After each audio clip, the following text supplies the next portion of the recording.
Keyhole surgery നടത്തിയ രോഗി മരിച്ചെന്ന പരാതിയിൽ ആലുവ രാജഗിരി ഹോസ്പിറ്റലിനെതിരെ കേസ്. നടുവേദനയ്ക്ക് കീഹോൾ സർജറി ചെയ്യാനെത്തിയ തൃപ്പൂണിത്തുറ തിരുവാങ്കുളം സ്വദേശി ബിജുവാണ് ചികിത്സയ്ക്കിടെ മരിച്ചത്. ശസ്ത്രക്രിയയ്ക്കിടെ വീഴ്ച സംഭവിച്ചെന്ന് ഡോക്ടർ തങ്ങളോട് പറഞ്ഞതായി ബിജുവിന്റെ കുടുംബം പറയുന്നു.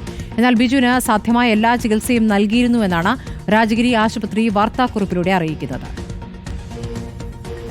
ജൂലൈ മാസം 25-നാണ് നടുവേദനയ്ക്ക് കീഹോൾ സർജറി ചെയ്യാൻ ബിജു ആലുവ രാജഗിരി ആശുപത്രിയിൽ അഡ്മിറ്റായത്. 27-ന് ശസ്ത്രക്രിയ ചെയ്തു. രാത്രിയോടെ കടുത്ത വയറുവേദനയും വയറു വീർക്കാനും തുടങ്ങി.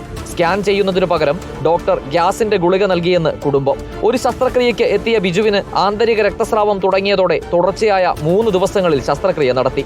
ആരോഗ്യാവസ്ഥ മോശമായ ബിജു ചികിത്സയ്ക്കിടെ മരിച്ചു. ആദ്യ ശസ്ത്രക്രിയയിലെ പിഴവാണ് രക്തസ്രാവത്തിന് കാരണമെന്ന് കുടുംബം. ഈ സർജറി ചെയ്തിട്ടപ്പോഴേക്കും ഒരു 24 മണിക്കൂറെങ്കിലും ആയിട്ടുണ്ടാവും. ആ സമയം മുതൽ ബ്ലീഡിംഗ് ആണ് വയറ്റിൽ. പ്രധാന രക്തക്കുഴൽ പൊട്ടിയെന്നാണ് ഡോക്ടർ മനോജ് പറഞ്ഞത്. അത് ഈ ആദ്യത്തെ സർജറി ചെയ്തപ്പോൾ സംഭവിച്ചതാവാമെന്ന് ഡോക്ടർ പറഞ്ഞു. എന്നാൽ ബിജുവിന് സാധ്യമായ പരമാവധി ചികിത്സ നൽകിയെന്ന് രാജഗിരി ആശുപത്രി പത്രക്കുറിപ്പിലൂടെ അറിയിച്ചു. പോസ്റ്റ്മോർട്ടം വേണമെന്ന ആവശ്യം മുന്നോട്ട് വച്ചത് ആശുപത്രി തന്നെയാണെന്ന് രാജഗിരി അധികൃതർ വ്യക്തമാക്കി. കുടുംബത്തിന്റെ പരാതിയുടെ അടിസ്ഥാനത്തിൽ രാജഗിരി ആശുപത്രിക്കെതിരെ എടത്തല പോലീസ് കേസെടുത്തു. Reporter Ali Akbar Shah, in reporter, Kochi.